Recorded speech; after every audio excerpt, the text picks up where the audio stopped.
Big Lou Barbecue. I'm Big Lou, and this is what I've got going on for you. I want to show off my new ugly drum smoker. I just completed it. It's about 9 a.m. on a Wednesday morning. Collected the parts on Monday. Got it measured and drilled a little bit and burned all the paint off on Monday afternoon. Put most of it together yesterday. Put the top together this morning. Added a handle or two. Got a few other things I want to do to it, but I'm not going to get that done first because tropical storm is going to be moving in today. Tropical storm named Cindy. Now, I'm not too worried about a tropical storm named Cindy. If it was named Marcia, I might be worried. If it was named Jan, I'd be terrified. But Cindy, come on, that was a cute little girl from the Brady Bunch, man. Not worried about a tropical storm named Cindy. But I do need to want to cook these baby back ribs. Probably going to do it under my patio while the wind blows and everything. So I want to get this thing seasoned up for a few hours and then get some baby back ribs and some Boudin on it. So let me show you what I did to my drum to make an ugly drum smoker. All right, well, there it is. Put the Axe, X-I-I-X, that's Acts 11:9. That is a verse where Peter is having a vision, and God tells him not to call what God made, God has made or cleaned, common. All right, so I made this with the grace of God, and I'm going to be cooking a lot of pork in it. That's the chapter where he's, the section where he's telling Peter to eat, that it's okay to eat pork, you know. And I'm going to be cooking pork butts, bacon, ribs, pork loin, all sorts of pork products, you know, stuff with bacon in it, stuff stuffed with bacon, stuff topped with bacon, even bacon topped with bacon. I'm gonna be cooking a lot of stuff in here with it. All right, anyway, 3/4 inch black pipe, painted white, ball valves on top. Yes, the handles are zinc. I should have painted them white, but they're on the outside, so the zinc's not gonna hurt anything. All right, I kind of followed Daddy Cook's plan for the base of it. You'll remove that cap to light it, and so that's about what it looks like. Now here's the vent, here's the top. This is an old pot lid that I had lying around in the shed, and what I did was I put it on a spring, so it's attached to a spring, and I cut 4 holes in it. Now you can see I measured for 4 more holes, but I decided after cutting 4 I wasn't cutting 4 more unless I really need them. I can do that later. Anyway, so this is how the vent system works. All right, so that'd be wide open, and then I can do that, and it'd be, you know, partially closed, and that would be all the way closed off, or just like that. All right, open it up. Old Smoky grill.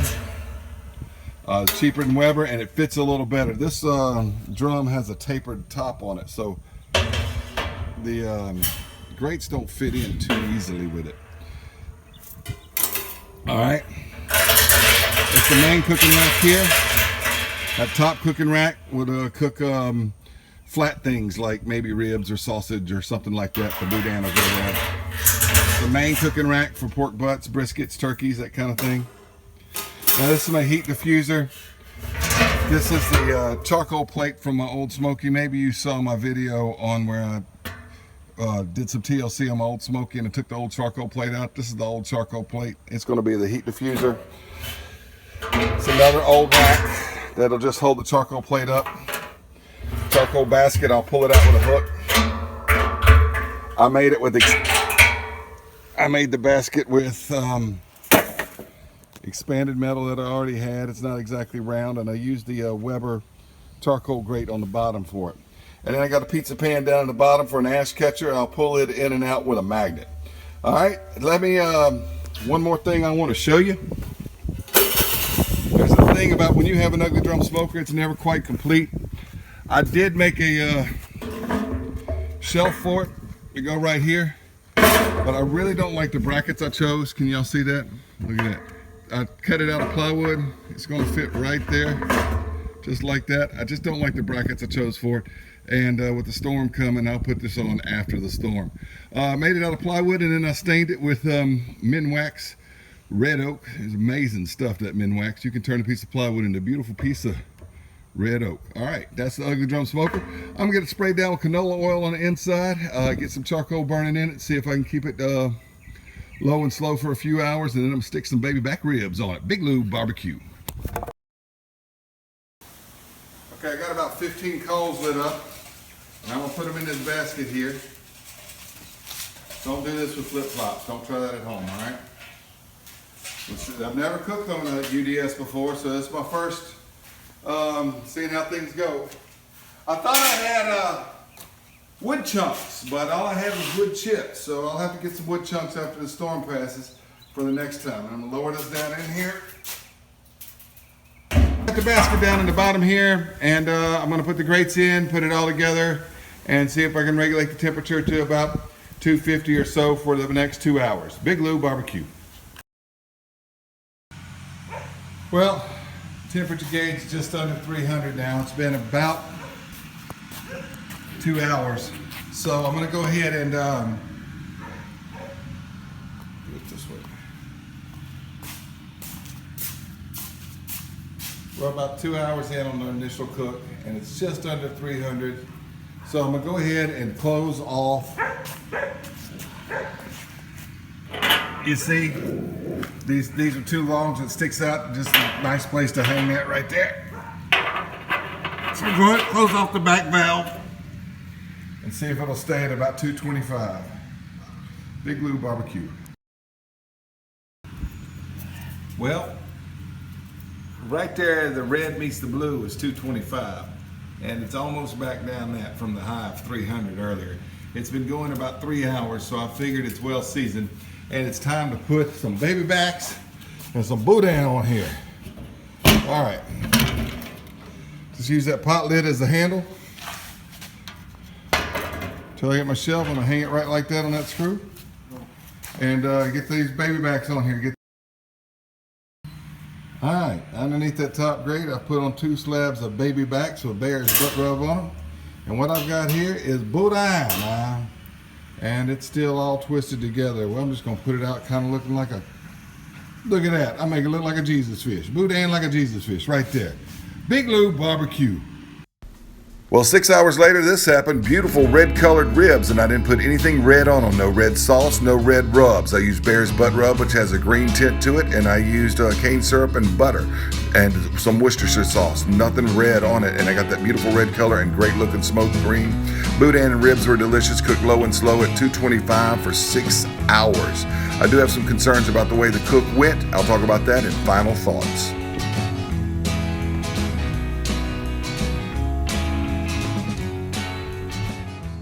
Well, I've got some concerns about the way the cook went. Now, the food was great. Some of the best baby backs I've had in a long time, or I've cooked in a long time. And the Boudin was wonderful. 6 hours on the smoke, and it was great. I didn't start with smoked Boudin either. I started with regular Boudin. The lady asked me at the store, she said, "You want smoked or you want regular?" I said, "I want regular because I'm going to smoke it myself." And I hadn't even built the drum smoker yet when I bought the Boudin the other day.